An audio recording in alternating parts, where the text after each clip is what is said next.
What's going on, people? We are Tottenham TV here. Sensational win during midweek in the Champions League. A great trip all together. Great beer, great songs, great company. What can I say? Let's get into the ratings. Hugo Lloris, I'm going to give him a 6. Don't think he had too many saves to make. What he did do, he did well. He didn't have too much to do. You pretty much explained his game, didn't you? Yeah, exactly. So Serge Aurier, we gave him a 7. I thought he was marauding up and down that right-hand side like we thought he would be doing when we signed him. Yeah, I thought generally he had a good game, much better than it had been. Yeah, I think he kept his concentration for 90 minutes. That was the most important thing. I think he defended well, got forward well as well, and then the amount of times long balls were switched to him and he was open on that right-hand side, putting a dangerous ball in. Very good performance by Serge, so I'm going to give him a 7. Danny Rose, we gave an 8. Much improved from Danny Rose from recent performances. I think we're finally starting to see the Danny Rose of last season come back into form. Yeah. When he was getting in dangerous positions, he was actually picking men out, and I thought he was a constant problem for the Dortmund defence to deal with. What really impressed me about Danny was actually in the last 10 minutes, it looked like his fitness was coming back. He was well improved in the second half. I thought his second half performance was not back to his best, but you can see he's getting there pretty fast. After the game, all the fans chanting his name. It was nice to see. Got a nice reception. I hope all this story is nothing and he's not going to leave, but I've got a feeling he is going to leave, to be honest. I think it depends on how we do, but we'll see at the end of the season. I don't think he's worked. I think he's committed to Spurs at the moment. He's going to give 100% for this season, so we'll just see what happens. So Jan Vertonghen, we gave a 7. He looked back to his commanding self after that Arsenal game. He put in a really good performance and he did a few driving forward runs as well. Yeah, and the only problem was that the goal, he got a bit caught out. Well, yeah, everyone got caught out for the goal there. That back flick from Yarmolenko, nobody read that. Fantastic, absolutely fantastic. True, but you know, when you're at this level, when you're the class of Jan Vertonghen, that still counts as being caught out, even if it was a moment of magic from Yarmolenko. So that's just a blight on his performance. Otherwise, I thought he was absolutely fantastic. And Eric Dyer, we gave a 7 as well. I thought in terms of his contribution on the ball, I thought it was fairly mixed. Sometimes he was a bit wasteful in possession, other times he was playing some absolutely fantastic passes out from the back. He had that header in the first half, which forced an absolutely unbelievable save from Berkey. I thought one of the best saves probably in the Champions League this season. Literally fingertips. Really. Defensively, he was pretty solid. I think he also contributed to the goal that we conceded along with Jan. He also being quite a bit from that back flick. But other than that, I thought he had a pretty good display. I thought he was a tiny bit better than Jan defensively. I was quite impressed with Dyer, as I have been for the past 3-4 weeks, bar that Arsenal game, obviously. Yeah. Davinson Sanchez, we gave an 8. Yet again, an almighty performance from our new centre-back. Record signing, just commanding. He is looking like our best centre-back at the moment. I thought it was another absolute class display from Davinson. What I love about him is the how he reads the play, how he gets in front of his man. He doesn't just look to clear the ball out. He looks for a little pass, keep possession. Probably the best centre-back on the field on Tuesday night. He's outshone Vertonghen and Dyer now for the past 2 games, and he really is going from strength to strength, which is amazing to see. 42 million 21-year-olds slotting in just like that in the Premier League is just unheard of. I can't think of many other centre-backs that have done that at that age. Not many. Not many. He's very impressive. Can you name one? Not off the top of my head. Well, there you go. Christian Eriksen, we gave him a 7, and I think it was a solid display. I don't think he was involved as the other attacking players in going in the build-up play, but I thought he knitted things together pretty well. I think he had that shot in the first half, that was saved from Berkey. He was linking up nicely with Ali and Kane and Son as well. It was an encouraging display from Christian on the back of a very disappointing display in the North London derby. It was a good reaction. Yeah, to be honest, I was expecting a little bit more from Christian. But at the end of the day, he was making things tick. He could have and should have probably got a goal. So 7's probably... He also had that header in the second half, just wide. So he was getting involved in the chances, just wasn't able to put one away. Yeah, 7's a fair rating for him. Oh, Mr. Harry Winks, my man the match. I thought he was sensational. Literally, I think this could have been his best performance in a Spurs shirt yet. He acted as that anchor man in midfield.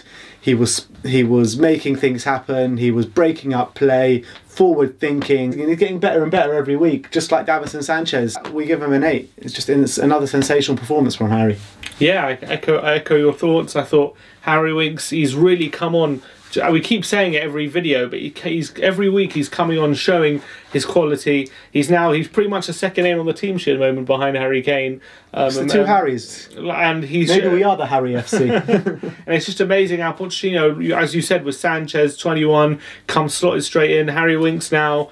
Just these young players who've come in, settled in the team, and not only settled, they're proving to be pivotal parts of the team. So it's amazing how Poch can bring these young players on and really give them that responsibility and how they thrive on it. 100%. And Harry Winks is one of those, so yeah. We gave him an 8. Dele Alli. We criticised Dele Alli a lot, especially after North London derby, and a few of his performances this season we've criticised. But overall, we've thought the criticism has been a bit harsh that he's had this season. But on Tuesday, I thought he was absolutely fantastic. He really thrived in that midfield three. He was a bit reserved. Yeah. He didn't let the game pass him by. I thought he was really getting involved in the build-up play. He was knitting things together, and he got 2 really good assists, especially for the second goal. That second assist was amazing. The way he fought for that and exactly just didn't let it give up, and then he had the composure to look up and find Son in space when he finished. And it was actually a great performance from Dele Alli. I'd love to see more from this. Maybe in future games we'll be using him more in the centre mid as opposed to up front. It remains to be seen how Poch sees it, because the last few games up top he has let the game pass him by a bit. And the last few games when he's dropped deeper, he's looked very good. Especially the last time he played was against Liverpool. Yeah. And he was fantastic in that game. So maybe we will see him more in this role because he seems to be thriving on it, and we gave him an 8. Harry Kane. We gave Harry Kane a 7. It wasn't his greatest game for Spurs, let's be honest, but it was a very good performance still. Led the line really well, was holding up the ball. He got that all-important goal in the beginning of the second half, which really sparked our comeback. It was a lovely finish as well, I thought. He got stuck under his feet. You think the chance has gone, but he quick snapshot into the near post, catches the keeper off guard, and I thought it was a very accomplished finish. I thought, again, he was showing off his passing range, finding Aurier a couple of times on the right, setting up some good chances. He's always a threat, Harry Kane. That's the beauty of having him in your side. He attracts so much attention because you can't give him a second, because one shot and it's a goal. So he's always freeing up space for other players. He must be a joy to play with, seriously. Exactly. He's a joy to watch anyway. Yeah, so we gave him a 7. Last but not least, Heung-min Son. I love Sonny. Love Son. We gave Sonny a 7. I thought he wasn't running in behind as much as we used to, I don't think, but he was getting wider. He was helping out the attack. He obviously got that all-important winner, which was a really, really lovely finish after Dele Alli picked him out. Top corner from just on the edge of the area. Whenever he started up front with Kane this season, he's done pretty well. And he can probably find himself unfortunate to not have started more games in the Premier League or in the Champions League. I think that's just a testament to how strong our squad is. Yeah. And I think the last time we played up front with Kane was probably against Liverpool. So maybe this system of having Winks, Eriksen, Ali, Son and Kane all on the team could be the way forward to go. But what do you do with players like Dembele, and Sissoko's playing well, and Wanyama's got to come back. So these are the problems we've got to have, but I think it's all good problems. This team, at the moment, we've looked our best, maybe. As an attacking unit. Yeah, maybe. You could possibly say that. Just a quick mention of the subs. Dembele, Sissoko and Llorente all came on. Llorente missed an absolute sitter. It was a beautiful ball by Sonny to play him through. I thought really perfectly weighted, but what an awful touch by Fernando Llorente.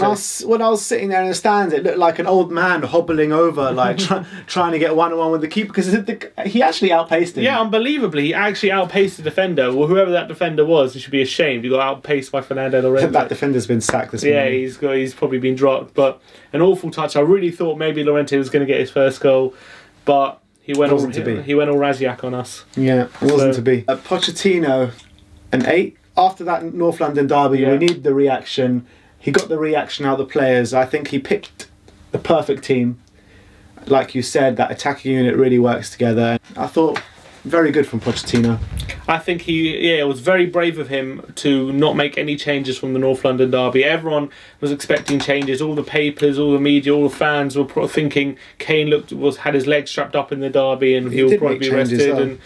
And he didn't make any, in terms of all the big players like Kane, Ali, Eriksen, everyone thought maybe a few of them would be rested. He didn't rest any of them. He went absolutely full strength. He wanted the win. He wanted to still seal first place as early as possible. We did that. The job got done in a really good manner.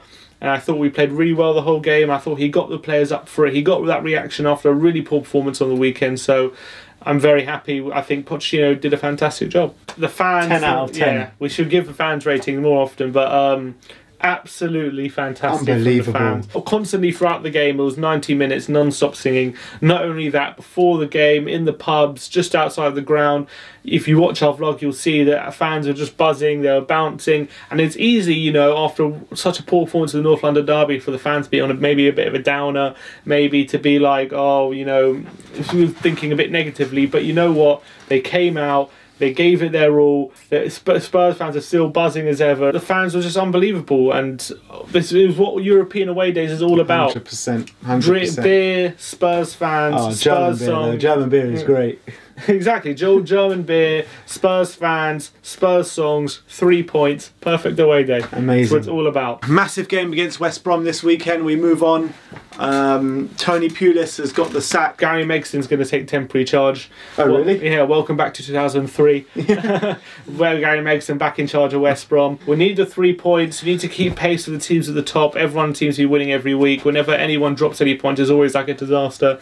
So it's always a big game at Wembley, Saturday, 3 o'clock. We'll have a match day vlog. We'll have a match day preview up tomorrow. Match review and player ratings up after. If you want to see our match reviews, go to the UFF app. That'll be in the link description below. If you like our content, like, subscribe, comment below, let us know what you think of the ratings, if you disagree or agree. And as always, come on, you Spurs!